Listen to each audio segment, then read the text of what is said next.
Welcome to Take Your Medicine podcast. I'm Phil Cowley, pharmacist of 25 years, and over that 25 years, I've learned more from my patients than I have from anybody else. But because of HIPAA, I couldn't share them. I decided the best way to teach people about healthcare is by listening to the people who need it. So we started the podcast to hear those stories. And today we have the beautiful, wonderful, smart, accomplished, and in every way, somebody you want to hang out with at a barbecue or have your birthday party, everything you want there. It is Jessica DeLuise. She is a physician's associate, which is a better term for physician assistants, just so you know.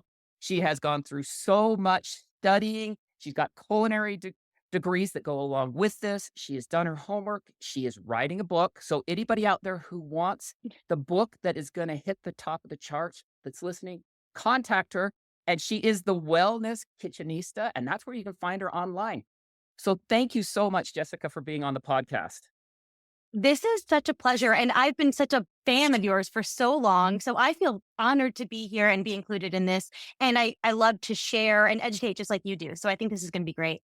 It's one of those things with social media, you accidentally have something happen and you're trying to figure out what happens next. So it's so weird to have somebody say that they're a fan because you're like, how can you be a fan? I'm just a pharmacist. And then you're like, you know what? Maybe I can do some good with this. And it's been a fun ride. And I've seen you do so many things that are so good for so many people that I wanted to have you on here for sure.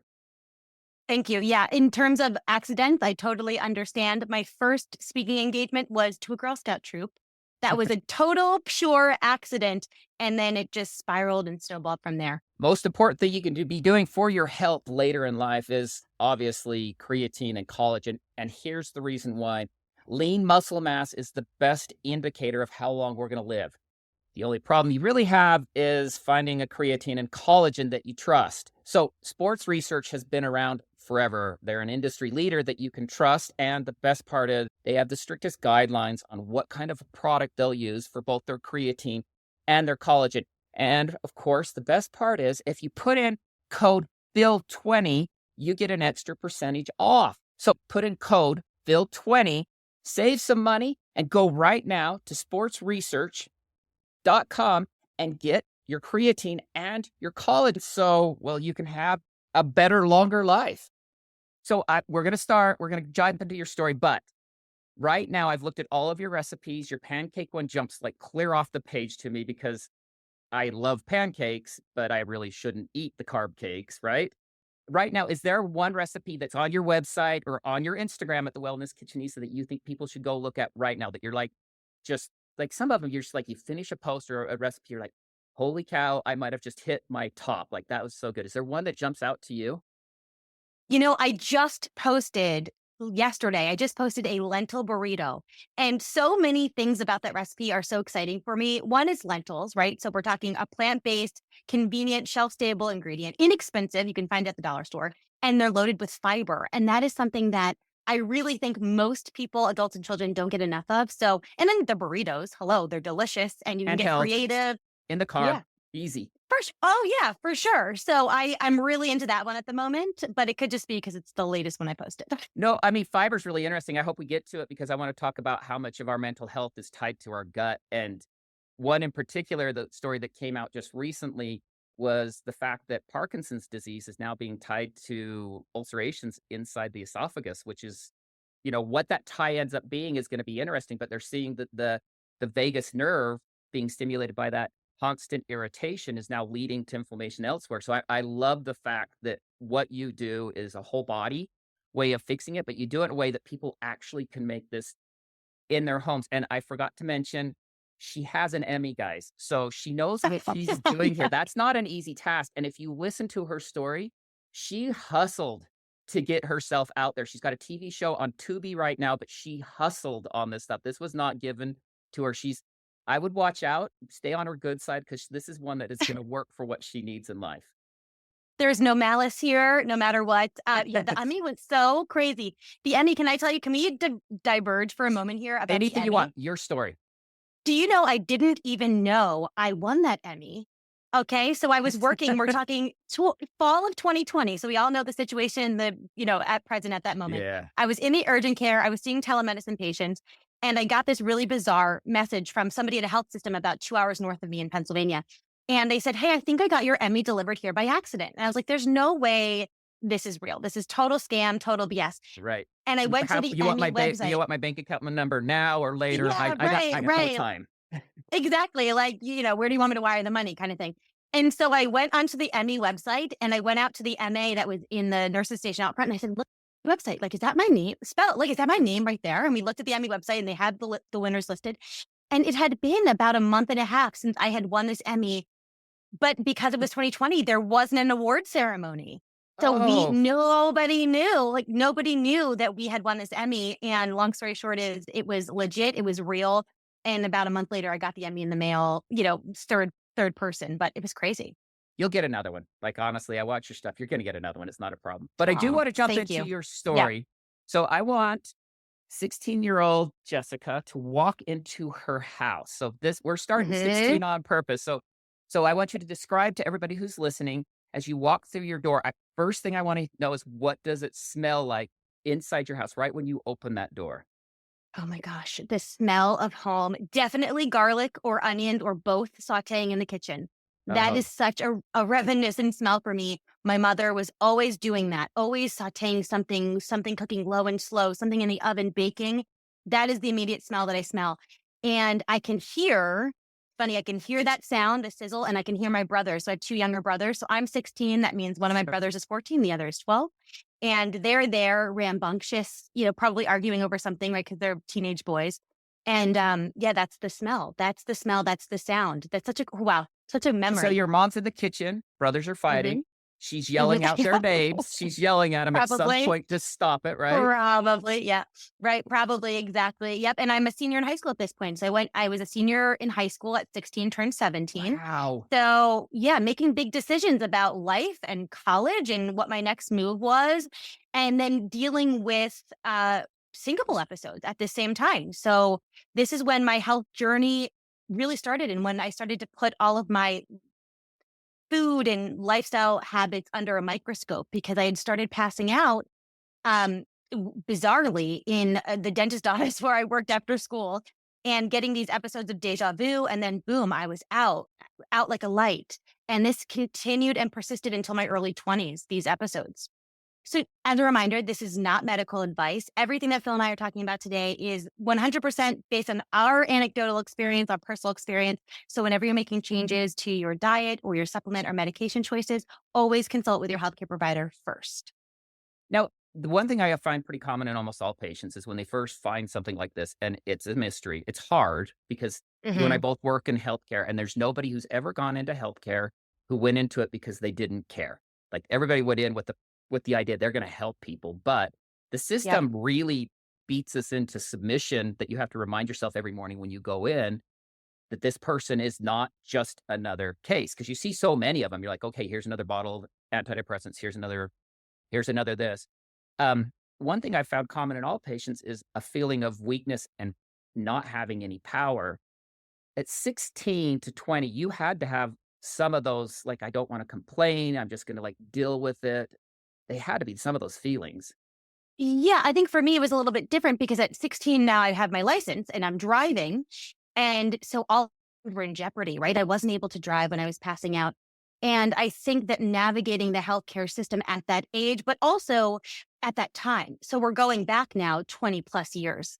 So I think at that age, at that time, it was very, very difficult to do. And I think my mom and my dad, they were huge advocates for me to help me navigate that system. And in fact, I recently gave a keynote address at a physician associate conference. The first physician assistant, as they were called at the time, was someone I met through this experience. So they were the person that motivated me to actually get my master's and become a physician associate. It was that OBGYN PA at that time that I was like, wow, this person, it was the first person that we didn't obviously identify what was going on in the form of that appointment, but she was the first person to put on her listening ears and make me actually feel like I wasn't the one fabricating or, creating this scenario that didn't really exist. And I think that's important too, is validating patients. So I think I was one of the lucky ones because I went into being a healthcare provider, having had that experience and knowing how important someone just saying like, wow, like that must be scary. Like just validating your patient's feelings is so monumental in, I think, their overall prognosis. I used to give out dexamethasone to people whose kids had croup and thought nothing of it. And then Right. Mm. my third boy had a croup episode. We were up in the mountains and he wasn't breathing. And I have never treated a patient the same about croup since. I was so scared all the way down. So I found that true experience of your own changes the way you see patients on a daily basis. Have you found just that, oh, it's just gastric reflux, which you had to have heard along the way? Oh, it's just Oh, yeah. reflux. Yeah. Has that changed the way that you see your patients and how you hear your patients? It's funny because when you say that and when you say, oh, it's just reflux or, oh, it's no big deal, you don't realize something like that that feels so minuscule, honestly, because in reality, as compared to people who have diagnoses of cancer, which my mom had, and all of these other things that seem so much more catastrophic, it's, it's heartburn. But that one thing can be so like the rock in the river ripple effect, the epicenter of your entire life. It affects every decision from going out to eat with your friends to what you're preparing at home to the medications you have to take and not even what you eat, but when you eat it, how much of it you eat. And this is something we do 3, sometimes 10 times a day. So yeah, it does make me treat every diagnosis or every issue or complaint that a patient has like it is the most important thing in the world because it is to them. It's going to have a huge and profound impact on them and their families. And it's really important when you hear someone as accomplished as you are, because getting those diplomas behind you, that's not an easy task. And so when you are able to see an individual and see from inside them the way you can, that makes you a very special provider. And that's one thing that I always remind patients in general. You need to see yourself that way so then the providers see it. So if you go in and they're like, "Oh, it's just reflux," you're like, "Okay, it's just reflux." Nobody's gonna think anything of it. If you're like, "Okay, I'm having reflux that's impacting me be able to drive, my social life's in place. I don't know what my life looks like after 20. Is this forever?" Somebody said something Hmm. about Barrett's carcinoma to me at some point. I don't know what that Yep. means. And so it's one of those things where knowing that your thing, no matter how big or how little it is the most important thing in that room or with that pharmacist or with the nurse. If you say this is important, they'll fill you and they'll say, okay, let's make this important. Yeah. And, it's funny. I have colleagues, this is something I just spoke with somebody about, and it's a joke. It's a running joke that a lot of healthcare providers have that don't confuse my medical degree with your Google search or whatever it is, right? And there are a lot of my colleagues that over the years that have been in healthcare for close to 15 years that have been annoyed by that patient that comes in and said, hey, I looked this up. I printed out this. I brought it in. To me, that is a patient who is actively invested in their health, who wants to learn, who's seeking answers. They're motivated. To me, that is a great patient who really actually wants to hear what you have to say and values your opinion and wants you to help them. I mean, obviously, there's the pendulum can swing very far. It's one way, Oh, but there's I think always that's, sides. Yeah. yeah, sure, of course. But I think that's a great patient. I think that's a great patient to have because they're really going to be the ones that are going to implement those changes you recommend. Right. If you just give them pills, they're probably not going to take them. But if they come in and before they even get there in the patient portal, they type out, my top 3 concerns are these, you'll spend Sure. the time on those. And I love that. I want to go to your mom for a minute. So we're still in the Let's kitchen. do it. I'm taking you back in there. The brothers are wrestling. Something just got Yeah, broken something. because Maybe. I got 4 boys. Something always gets broken at some point. And you've got the garlic and the onions. Everything is Hmm. delicious, and yet, if we're looking at what your mom's making for you right now, how does that do with your reflux? Because that was one thing that I Right. really found interesting as I'm looking and said, "Okay, she comes from an American Italian home, so you know everything she ate was firing up that reflux. Like, it's the most delicious food in the world, also at almost 50, if I wanna sleep at night, half of that stuff cannot go down my belly. So how does this Yeah. impact your mom when you start to look at all your eating habits and things like that? Yeah, that was tough because you're right, Italian American. So we had the sausage and the peppers and the antipasto and the red sauce or gravy, whatever you want to call it. It was a tough time of my life. And that's what I'm saying. I was not able to eat all of those things for a very long time. And then understanding that raw onions will still give me heartburn. So I avoid those if I can at all costs. But if I cook them low and slow, they're okay. They no longer give me symptoms. So really taking a close look at how food affected my body specifically was something that took a lot of practice and it took a lot of time. that time of my life was really difficult. A food journal helped, and I remember being like baseline angry, right? I mean, it's just so frustrating. Like baseline, like, why is this happening? Why am I dealing with this kind of feeling? This is so frustrating. But at the end of the day, I don't recommend this to anybody. But what I did was I took away everything. Like I started with kind of blank slate, wiped the slate clean, went to raw foods at the time that was very, very sexy and very hot. So I did raw foods for a while and just slowly added things back in, allowing my body a chance to digest them, feel them, interpret how that made me feel, really mindfulness kind of behavior. And that worked for me because I was really able to decipher how my body reacted to all of these foods. Yeah, absolutely. I think that's all like just fantastic advice. And I want to look at the baseline angry because this is like a big topic. High levels of cortisol is something I get asked at all the time. How do I lower my cortisol as if I have a magic pill?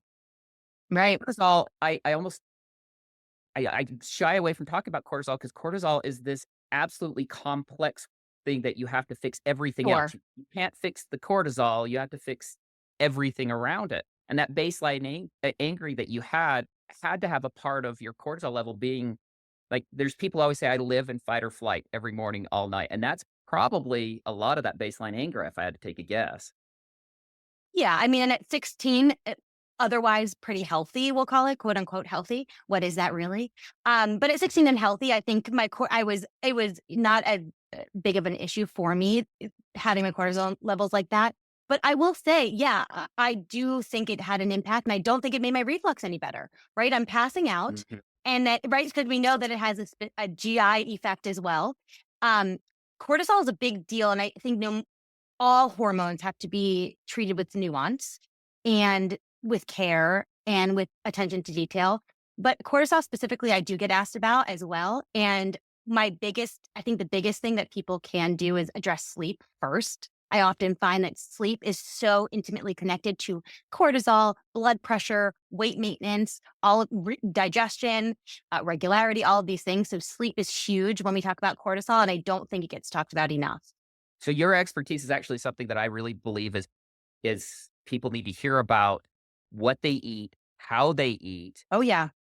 in order to sleep well, because most of us do a lot of dopamine searching right before bed. So we start to slow down, the GABA kicks in, and our brain says, "Oh no, no, no, you've got to stay alert." And so the first thing we do is we go dopamine searching, and I like to search for my dopamine in the pantry with sugar. Like that's the first place I go for. Oh, So I want you to kind of explain to people the mistakes they're making before bed. And because everybody wants a pill. And I keep telling them if a pill will start on one side, but you're still pushing on the other. So now you have all the weird dreams. You're never going to get good quality sleep. I can knock you out. Michael Jackson taught everybody that they can get knocked out and not get sleep. So yeah. in order to get good quality sleep, sleep hygiene becomes just so monstrously huge. And really, if you ask me, our relationship with what we eat when we eat is probably top 2 or 3 of sleep hygiene all by itself. We'll leave screens alone since we're I both would on agree. socials so they can keep watching them. I don't wanna get that down, but Right. Before sleep, you're only going to watch the Wellness Kitchenista and Phil's My Pharmacist. that's That's the, it. just you are, And that's it. That's the, and you watch 3 of mine and you'll go to sleep anyway, so you're good. So that's funny. Yeah. Food, obviously, nutrition, culinary medicine, what I do plays into overall wellness and sleep. But yeah, I think most people will agree that about 2 to 3 hours prior to bedtime should be your last meal. It allows your insulin, your glucose levels to drop adequately. And everyone's going to be different. Obviously, this is with the caveat that you have no issues with diabetes or glucose control, right? You're not on medications for that because that's going to be an entirely different conversation, situation, and safety issue. Sleep hygiene involves it's not only being clean. I actually did a video on this TikTok, I think. Not only being clean, but cooling your body down to the appropriate temperature for sleep. Last I checked, I think it was like in the middle to high 60s. It's quite cool to get that perfect temperature. And I think that comes from the Sleep Association. And wearing comfortable clothing, breathable. Same thing with your sheets. Breathable cotton is best for sleep. I think hemp, bamboo, nice cooling covers on your bed is really important. And then, yeah, it's not looking at your phone, right? Because you're getting that dopamine kind of burst. You're getting the light. A lighting affects our circadian rhythm. People don't realize that, but the blue light from devices, from television, from phones can affect how our body cycles sleep. And even turning around alarm clocks, or clocks in your room. We don't have it was a big sticking point. My husband and I have been married almost 11 years, and we do not have a television in the bedroom. That was a big thing for me because I knew that he loved to watch TV before sleep. And I knew that I would watch it, but then I would never go to sleep and it would interrupt my whole sleep cycle. So we don't have a TV in the bedroom, believe it or not. You know what's funny Go is ahead. there's always one no, I think it's fantastic because people don't understand Yeah. you take melatonin because you've ruined the light. So the light's supposed to go down, and when it hits their exact right Yeah. angle, and I don't remember what it is, but it's like 47 degrees, like it's this they have exactly know when it happens. We squeeze on that pineal gland, it drops out that melatonin, everything starts. But we don't do that anymore because we're always sitting that light right in front of us. So then what they do is they turn around and take a bunch of melatonin to make up for the fact they're still looking at a screen, and it just doesn't work. But it's funny you bring up the fact that so my wife, she falls asleep at a drop of a hat. Like, Oh, God bless her. well, until she's now I'm 49 and I'm older than her, but she's hitting that age where progesterone is starting to give her sleep disturbances. So first time in our Right. lives, she understands what it's like not to sleep. So like at first I was like really, really sympathetic because it's really hard. And I'm like, well, welcome to my world. Like it's just, but it's Right. a really interesting And thing that every partnership has one that can watch TV, go to sleep, and the next one cannot. So you have to look at yourself as an yeah. individual and not as like, what is everybody else doing? And the other thing is, I also think with sleep is we want it to work the first time. So we do all of these great, amazing sleep hygiene techniques, and then it doesn't work the first time. But sleep is habitual and it takes time to get a rhythm going with your body. So if you're doing anything in the bed, there's two things you should be doing in bed. One thing is sleep. We know what the other thing is, right? We don't need to Right. mention it. So if you're having a hard time falling asleep, it's important to get up, go somewhere else, read a book, do something quiet, no screens. I think that's another thing for people that need to understand. Then put yourself back into bed when you're feeling sleepy and train your body. It's all about training your body and doing it for a long term consistently to find that habit that works, Absolutely. or create that. Yeah, Creating a residual pathway that right. when you're in bed, you sleep. It's the way that you don't put your kids in timeout in the place you want them to be at. So, because then they'll end up saying that that's the bad place. So, if you want Oh, them, if you interesting. send them to their bed all the time, every time they're in trouble, then at night when they go to bed, their brain is now saying, I'm in trouble. This is where I go when I'm in trouble. So, it's one of those like our brains, we like to think of them being like super complicated, but it's funny how easy you can put a pattern inside of them. And then you're in fight or flight again, right? Absolutely, They, because 'cause you're like, "I'm in trouble," right. so they get you're it's one of those things that you just see all the time. Okay, so your gastric reflux, you're 16, you go to 20. Okay. So we were Yep. happy, everything was going your way. By the way, I'm still floored that you're a senior at 16 because I always bragged that I was 17, but you beat me, so I can't even like, I don't even win again. I thought I had one thing, but you're 16, you're Sorry, Phil. graduating, top of the world, and then you start having these spells where you're fainting, and some people would take it serious, and others like, "Oh, that's attention seeking," or whatever it is. Come 20, you start to change your diet. Hmm. Tell me where we're at on because gastric reflux is one of those things I get enormous amounts of questions about because there are things we have to change. And I want you to list a few of the things you have to change with gastric reflux, even if you don't want to. There are things you have to change. Yeah, you have to change them. And I think that the other thing is I was very lucky that lifestyle and changing my diet did help my symptoms. There are some things that cause reflux that require medication or require surgery. There are other extenuating circumstances. So at this point, let's fast forward. I'm 23. I just graduated with my master's. I'm already a physician assistant working in Philadelphia. And it's finally when I got my reflux under control. And so what did I have to change? I had to eliminate the known triggers for reflux. So I had to eliminate some of those fattier fried foods, which, in my early 20s and going out drinking with my friends, that was a really big challenge for me. I Well, had to they're do also it. delicious. I mean, we could say what we want, I but mean, sure. Yeah, you can't eat them, they're but they're also so good. delicious. Yeah, yeah, so I had to get rid of that. I had to get rid of coffee. I had to. I find that, it was a trigger for me then. It doesn't seem to trigger my reflux now. And then something along with the fatty food, peanut butter, I had to get rid of. So all of those known food triggers, I had to get rid of. I had to change the timing in which I ate, and I had to change the amount that I ate. So what I found was that when I was eating those really much bigger meals, as you know, so for people that aren't familiar with anatomy, right, we chew our food. The first part of digestion happens in our mouth. We're chewing our food adequately. So I had to relearn how to do that, not just eat when I'm studying and I have a test and I'm on the fly and I'm busy.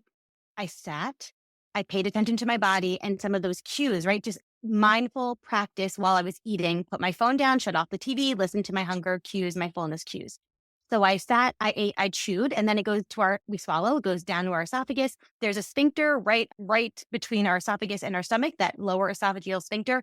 For some people that needs addressing because it's not closing adequately. So that's where, and then the rest of the digestion happens. We get all of our, our acids in our stomach, and it moves through the small intestine and then through the large intestine, and then it pieces out, right? Yeah. So if we are eating bigger meals, right, and we're overly full, we're not listening to those hunger cues, those fullness cues, that food is going to put pressure on the stomach and on that lower esophageal sphincter, and it's going to reflux back up and give us symptoms.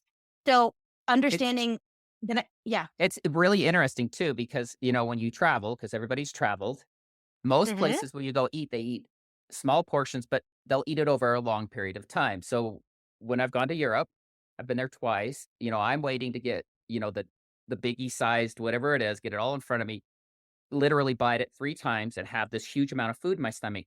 And as the American that I am, not being cultured as I should be, when they bring out one at a time and I have to wait 20 minutes for the next one, I'm impatient. Like, I'm like, "No, I was supposed to be done and on to the next thing here." And so what you're talking about Right. is a lot of cultures have figured out they just do better when meal becomes that time where they're conversing. It is what you're doing. In America, we're always trying to eat wings while we're watching the game. We're trying to eat nachos before, like, just pounding things down, and that information that our stomachs aren't actually supposed to be stretched to their fullest every time we eat, and that could be, it's not even maybe what you eat, but how much, is a huge part of what I see with a lot of people. If you're hungry, eat, but I always tell my kids, take the size of your fist first and then go for Yep. seconds, because if you overdo it, your stomach's going to still say, let's eat, even when it's full.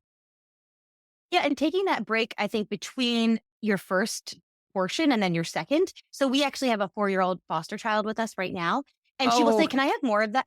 Yeah, and she'll like, "Can I have more of that?" And I'll say, "Honey, there is you do not have to look for food. There's as much as you want. Finish what you have. If you're still hungry, you can have more. It's no big deal." So understanding that food is not, there's no scarcity of food. We can just take a moment, take a beat, listen to our body. I think that's the hardest thing is listening to your body and how you feel when you eat. And then saying, "Oh, you know what? I'm full. I'm in a comfortable fullness and I can have this later." And so just retraining your mind that you don't need to eat it all right now. You could maybe eat it later for most people who have access to food. Again, I don't want to make assumptions with everyone's mealtime. no, absolutely not. And everybody's different. So you always give out a lot of advice. And I always tell people, you just take what I say and put it in the gumbo of everybody else's. I've never been offended when Right. somebody says, I don't like your advice. It's never, because all I'm doing is giving another piece to the whole thing. However, I am jealous that you have a Yeah. 4-year-old in the house right now. I got to be honest. They are so much fun. I Yeah. A must lot thinking of about the nail 4-year-old. painting, a lot of Barbies. Like, it's just Oh, they're so happy just to be happy, It's just one of those things. Anyway, I've gone completely off tangent on this thing 100%. Can you give us a couple of, so yeah. I'm gonna be upfront and honest. I'm not a big fan of omeprazole, not because it doesn't work, but because people Hmm. become dependent upon it over long periods of time, and it kills our magnesium levels. Like, taking it for 6 months while you fix things, I'm on board.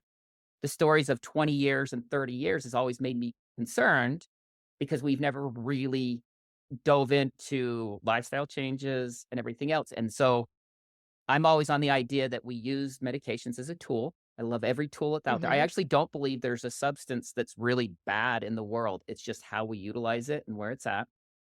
If Hmm. somebody's saying, okay, I have been on reflux medication since I was 19, I'm now 50, because there's a lot of those. Let's you and I come up with a couple of ideas. Well, I'm going to let you do it. I'm just going to take credit, if that's okay, of a few dietary changes they Sure. can make that would be easy to implement, like today, help with that reflux. Okay, well, we know there are known triggers, so let's go through those together. We know, and that doesn't mean that these are triggers for everyone. We just know that these are tried and true. So maybe start with these, talk with your Yeah. practitioner and start with them, right? Chocolate, Yeah. Chocolate kills me. Like, coffee. honestly, chocolate, Christmas comes and I'm done. Like, I am done. Yeah, done for. Chocolate, coffee, peppers, hot sauce, onions, garlic, tomatoes, or tomato sauce. Like I noticed that fresh tomatoes won't do it for me, but tomato sauce does. Let's see, chocolate, fatty or fried food. So peanut butter is one of those things that is actually really, really, really fatty that tends to give me heartburn. Still to this day, I'm I eat a cup full of it, but so I wouldn't suggest doing that. And of I like course, peanuts, that's so it. I want to go back Spicier to. food. I like the peanuts because Yeah. I like looking at it because peanuts and peanut butter are one of those things that you find yourself saying, okay, this is supposed to be healthy. But what we don't realize is that sodium has a huge play inside of your gastric reflux. Like if you notice, you'll eat high salt foods, it'll trigger you probably more than just about even anything else. That sodium sets off those hydrogen pumps in a way that just is insane. Yeah, I think people don't recognize that too. That when we talk about sodium, I'm often talking about it in the context of heart disease. But yeah, sodium, potassium, they all of our receptors, our channels, right, are all based on these electrolytes that are so important. So you hit the nail on the head with that. Exactly. Sure. And the nice thing about it, and I always say this, is that your body does actually talk to you. Like, it's funny if you sit down with a patient, you're like, okay, what do you want? And they're like, well, I hate my reflux. I want to get rid of it. You're like, okay, what are you doing that's causing it? They can list it because their body has told them what they shouldn't do. And I think that that's Yeah. part of the listening to patients that's so easy. I'm like, and so you just look at them like, so if it does it, Right. you could connect those dots.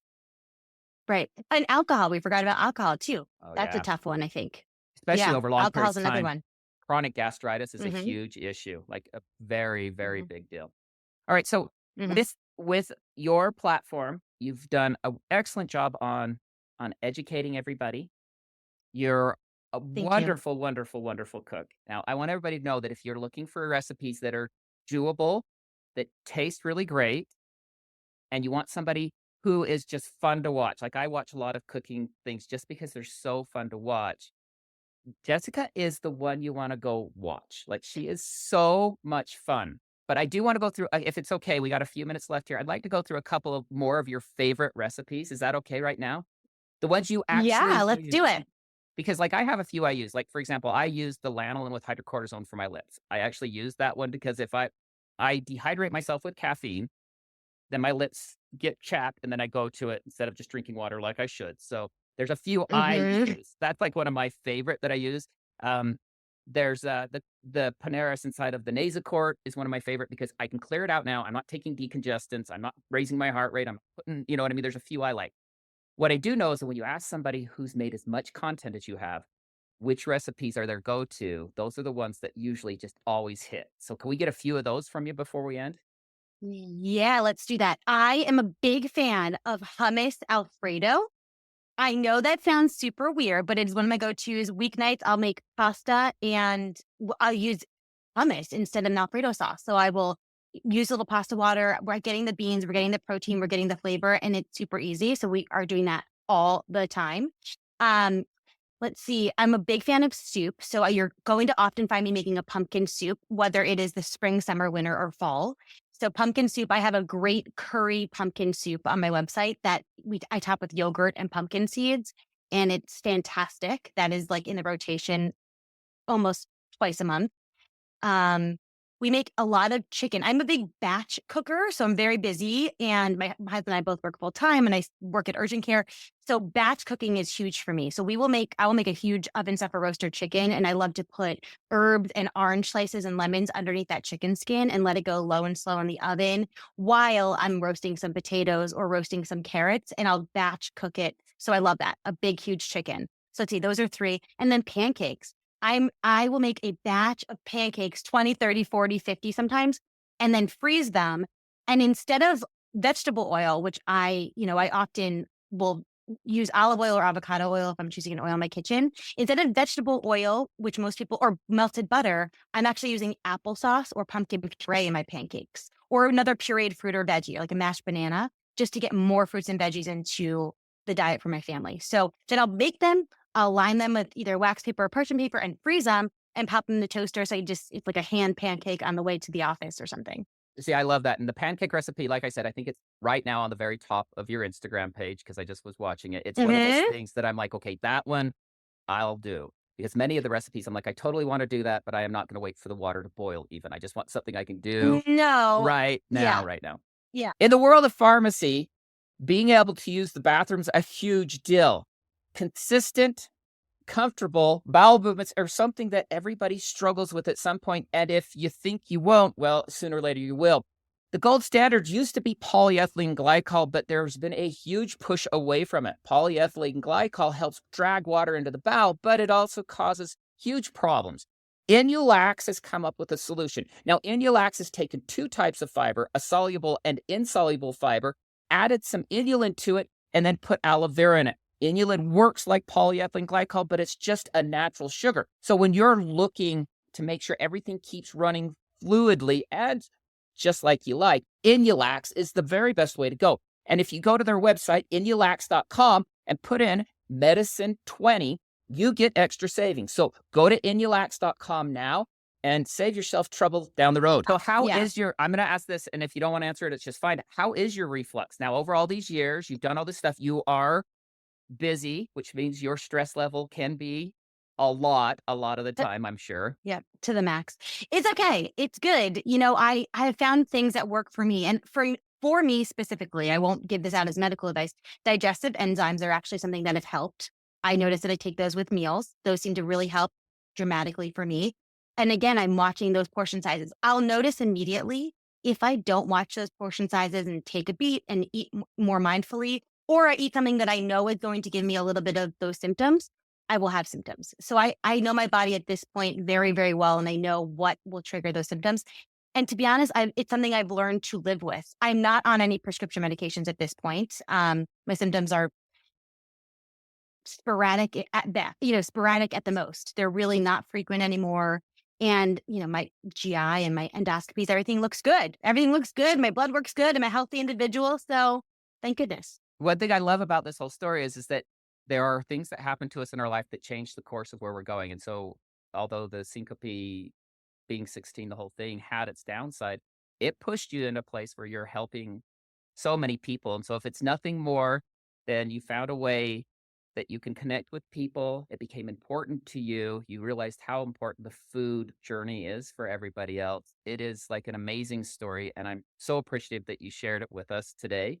I think the only piece of advice that I would share to people who are looking to make a change, because I think that's important, is I encounter a lot of people who want to redo and kind of feel like they have to undo everything they've done. Yes. And so something that I often will say is there's no starting over, there's just starting now. So Right. no matter where you are, you just have to look forward and start slowly. Give yourself a little bit of grace and patience. And one thing, if you could choose one thing to change, and no matter how long, don't set a timeline, right? Set goal, but hold yourself to um, accountability, of course, but give yourself the grace and the patience to figure out that one thing at a time. You will compound those changes over time and hopefully live a very long, healthful, happy life. So, as a reminder, this is not medical advice. Everything that Phil and I are talking about today is 100% based on our anecdotal experience, our personal experience. So, whenever you're making changes to your diet or your supplement or medication choices, always consult with your healthcare provider first. See, that's perfect because I always say that change comes at 1% at a time. If you try to make a full Yes. change, you're going to fail 100% of the time. And that actually is my final question. So, my goal when I first came on social media was to save my pharmacy. And then all of a sudden we kind of started moving and I thought this was weird. And then I thought, if you could do anything in this world, what would be the thing you would do? And I thought, if I could make the world 1% kinder, just 1% kinder, how big could that be? And so at the end of every podcast, I tell everybody to go out and give somebody a hug who needs it, say something nice to somebody. And I always ask my guests, how can we that are all listening to you right now make the world 1% kinder?